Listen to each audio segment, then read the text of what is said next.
Mae Cymdeithas Tai Adra yn llwyr gefnogol o ymgyrch methu dod o dau pen llinyn yn hyd CHC ynghyd â'r gweithredoedd sydd wedi ymlinellu o fewn yr adroddiad.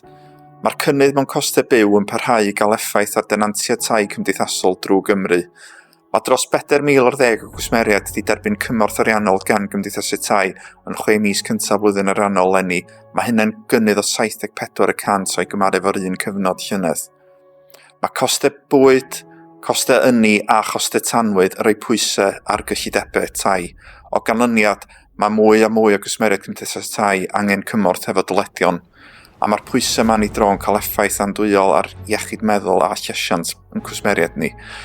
Da ni'n llwyr gefnogi galwad CHC ar Lywodraethau'r Deyrnas Unedig a Llywodraeth Cymru o fewn yr adroddiad yma i ymrwymo i gefnogi preswylwyr sydd yn byw mewn tai cymdeithasol dros gyfnod anodd y gaea yma.